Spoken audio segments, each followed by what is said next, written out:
Number 8, skill in presenting the teachings. This is upaya, what we were talking about before. Skill in presenting the teachings. They should know how to teach not too high and not too low. Not too high means like over people's heads, using big words and, just trying to impress people with how much they know without trying to communicate with people. But not too low either, which means they're not talking down to you, or what's that word? Condescending. They're not condescending to you. They're treating you like an adult. They're treating you like, somebody with intelligence. And they're pushing you. They should be pushing you. So, it means that the teacher should be taking you to your limits. Taking you to your limits, but not beyond them. Right? But we don't like to go to our limits, mostly. So the teacher, like a yoga teacher will do this too. We'll say why don't you do crab pose? And I said, no, I don't want to do crab pose. And they said, a good teacher will sneak you into a pose like that, right? And they said, well, okay, we won't do that pose. I had Everly used to do this all the time to me. And it's like, okay, well, just do part of it. And so then, we'd get one arm into it, and then, well, now you got might as well just do the second part, And then, about 10 minutes, you're in the pose, and you go, oh my God, how did I get here, right? Right? And that's true also in a spiritual teacher. They'll sneak you into a mental pose, into some place that you never thought you could go. You didn't think you could do that. But they kind of sneak you into it. They kind of push you further than you would have gone otherwise. But not far enough to break you. And that's a real fine line sometimes. Very fine line. So anyway, a good teacher is pushing you, for sure. A good teacher isn't constantly just stroking your ego. See, and many of us think that that's a good teacher somehow means that they should always just be saying nice things to me and always keeping me in my comfort zone and stuff. And quite the opposite, actually. A good teacher should be forcing you out of your comfort zone at every turn. At every turn. Because that's how you progress. You don't progress by sitting in your comfort zone going, I'm fine here. I'm okay now. That's enough, okay? Right? I don't want to go any further. So they should be pushing you. They have great compassion. They should love their students. They should really love their students. And they should be teaching out of love for the students. And not out of interest in gain or fame. Gain or fame. And, in the spiritual life, usually there's not a whole lot of gain. I guess you could try to do that Rolls Royce thing. See if that would work. But generally, the temptation generally is the fame part, And fame is a total relative term. Totally relative. Right? Like at first, when I first started teaching, it's like I had 3 students come to my apartment. And so I thought when I had 15 come, it was like, I'm really getting something. Oh, everyone knows me now. There's 15 here. And then, of course, before you know, well, that's not enough. I got to have more than that. Yeah. Right? No, and there's no end to it. There's no end to it. The most famous people in the world want to be more famous. They don't think they're famous enough. They keep running into people that don't know them. Right? Even the most famous people. There are people who don't know them. And then it's like, wow, you should know, I should be more famous. This is a total dead end. Okay?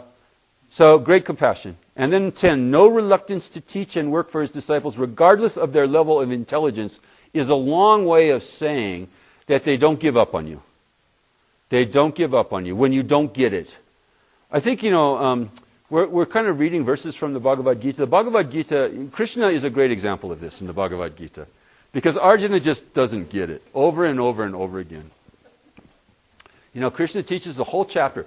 Here's how the Bhagavad Gita goes. Chapter number 1, the big whine. The big whine. It's the shoka, right? Arjuna is just going, oh my God, oh my God, oh my God. Then so Krishna says, okay, calm down. Here's I'll give you some help here. And he teaches for a while in chapter 2. And then the end of chapter 2, beginning of chapter 3 is Arjuna says, I don't get that. I don't get it. Could you say that again? Could you say it differently so I could get it? And so then chapter 3 goes on. And then at the end of every one, finally, here's I'll tell you, this is Cliff Notes version, right? By chapter 11, Krishna has not given up on Arjuna. For 11 chapters, he keeps teaching. And Arjuna's going, I don't know, And by the 11th chapter, Arjuna finally goes, somebody who hasn't given up on me for 11th chapter must be kind of amazing. You must be, you're unusual. Who the hell are you anyway? Right? And let me see who you really are. And then the 11th chapter is like the epiphany. The darshan. He gets darshan, as they say in India. He gets a true vision of who his teacher really is. The mask is ripped off a little bit, and he sees the sacred full on. He has a transformative, mystical experience, a direct encounter with the divine, and that is the goal. That's what we call in the Buddhist tradition. He has the direct perception of emptiness. In the 11th chapter, he has what they call in the Buddhist tradition a direct perception of emptiness. He sees ultimate reality, and he is changed. And in this case, it's very interesting. He's changed in this way. When he comes out of the vision, when he comes down from the LSD trip, he becomes a real devotee. He falls at the feet of his teacher and goes, oh my God, I had no idea. See, that this is who you really are. This was what you really represented. You see, he's changed by it. He becomes a proper devotee. And that kind of experience is replicated in other texts. Job has much the same kind of experience in the book of Job in the Old Testament, Hebrew Bible.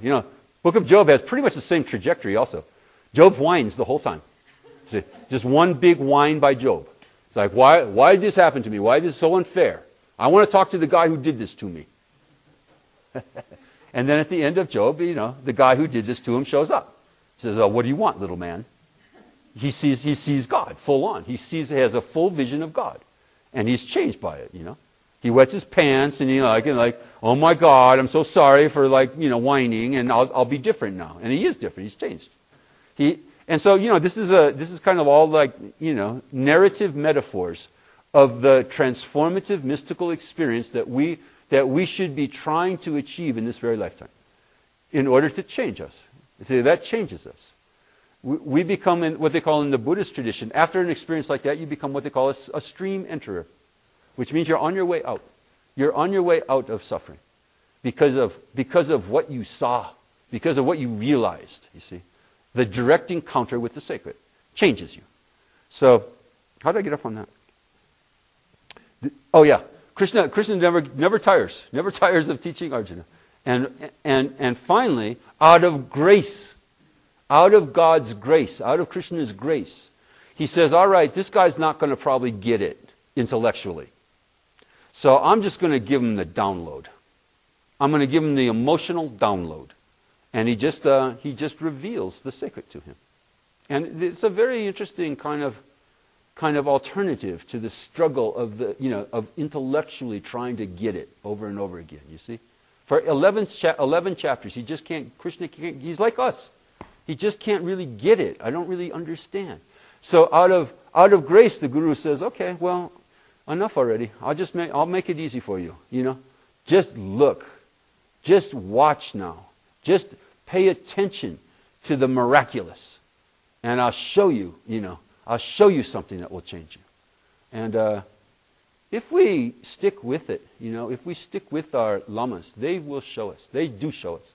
They reveal themselves to us. And usually it's just little peekaboos, it's just like little glimpses. It's not the full enchilada always that Arjuna got. Arjuna gets the full enchilada, the whole enchilada. But if you stick with the Guru Yoga thing, they'll give you little glimpses of the fact that they're not ordinary for you. They're not ordinary. They have the capability of showing you a wholly different reality. A wholly different reality than you thought was possible. And that's what they can do.